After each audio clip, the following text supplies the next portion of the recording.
दिनपुर गांव में सोहन नाम का हलवाई रहता था। वह खूब बढ़िया और स्वादिष्ट मिठाइयाँ बनाने के लिए जाना जाता था। इसी वजह से उसकी दुकान पूरे गांव में मशहूर थी। पूरा गांव उसी की दुकान से मिठाई खरीदता था। वह और उसकी पत्नी मिलकर शुद्ध देसी घी में मिठाई बनाते थे। इससे मिठाइयाँ काफ़ी अच्छी और स्वादिष्ट बनती थीं। हर रोज़ शाम होते होते उसकी सारी मिठाइयाँ बिक जाती थीं और वह अच्छा मुनाफा भी कमा लेता था। मिठाइयों से जैसे ही आमदनी बढ़ने लगी, सोहन के मन में और पैसा कमाने का लालच आने लग गया। अपने इसी लालच के चलते उसे एक तरकीब सुझाई। वह शहर गया और वहां से एक दो चुंबक के टुकड़े लेकर आ गया। उस टुकड़े को उसने अपने तराजू के नीचे लगा दिया। इसके बाद एक नया ग्राहक आया, जिसने सोहन के पास से 1 किलो जलेबी खरीदी। इस बार तराजू में चुंबक लगाने की वजह से सोहन को अधिक मुनाफा हुआ। उसने अपनी इस तरकीब के बारे में अपनी पत्नी को भी बताया, लेकिन उसकी पत्नी को सोहन की यह चालाकी अच्छी नहीं लगी। उसने सोहन को समझाया कि उसे अपने ग्राहकों के साथ इस तरह की धोखेबाजी नहीं करनी चाहिए, लेकिन सोहन ने अपनी पत्नी की बात बिल्कुल भी नहीं सुनी। वो हर रोज़ तराजू के नीचे चुंबक लगाकर अपने ग्राहकों को धोखा देने लगा। इससे उसका मुनाफा बढ़कर कई गुना अधिक हो गया। इससे सोहन को काफ़ी खुशी हुई। एक दिन सोहन की दुकान पर रवि नाम का एक नया लड़का आया। उसने सोहन से 2 किलो जलेबी खरीदी। सोहन ने इसे भी चुंबक लगे तराजू से तोलकर जलेबी दे दी। रवि ने जैसे ही जलेबी उठाई, उसे लगा कि जलेबी का वज़न 2 किलो से कम है। उसने अपना शक दूर करने के लिए सोहन से दोबारा से जलेबी को तोलने के लिए कहा। रवि की बात सुनकर सोहन चिढ़ गया।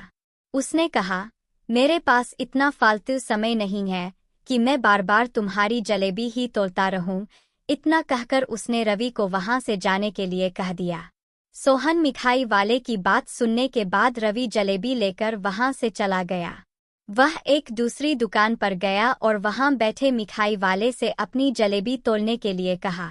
जब दूसरे दुकानदार ने जलेबी तोली, तो जलेबी सिर्फ 1.5 किलो ही निकली। अब उसका शक यकीन में बदल गया था। उसे पता चल गया कि सोहन मिठाई वाले के तराजू में कुछ गड़बड़ है।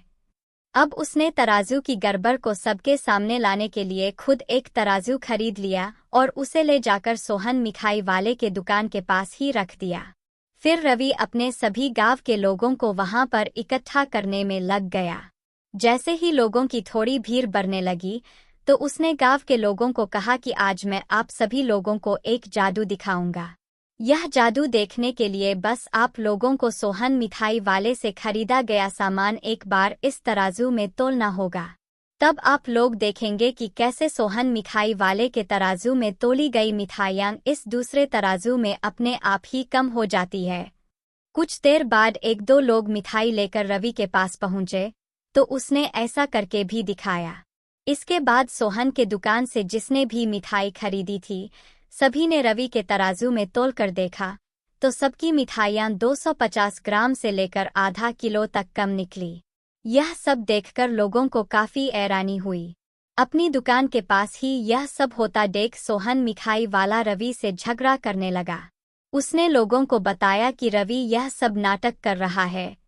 अपनी बात को सही साबित करने के लिए रवि सीधे सोहन मिठाई वाले का तराजू लेकर आया और तराजू में लगा चुंबक निकालकर सबको दिखाने लगा। यह देखकर गांव वालों को बहुत गुस्सा आया। सबने मिलकर उस लालची मिठाई वाले को खूब मारा। अब उस लालची मिठाई वाले को अपने लालच और उसके कारण की गई गलत हरकतों पर पछतावा हो रहा था। उसने अपने गांव के सभी लोगों से माफ़ी मांगी और वादा भी किया कि भविष्य में वे ऐसी कोई भी जालसाजी नहीं करेगा। सोहन की इस धोखेबाजी से पूरा गांव नाराज था, इसलिए लोगों ने उसकी दुकान में जाना काफ़ी कम कर दिया। इधर सोहन के पास पछताने के अलावा कुछ और नहीं बचा, क्योंकि वो पूरे गांव वालों का भरोसा खो चुका था। कहानी से सीख: कभी भी लालच नहीं करना चाहिए। हमेशा ईमानदारी के साथ अपना काम करने से ही इंसान का नाम होता है। लालच के चलते भले ही कुछ समय के लिए अच्छा फायदा हो, लेकिन इससे इज्जत और आत्मसम्मान दोनों कम हो जाते हैं।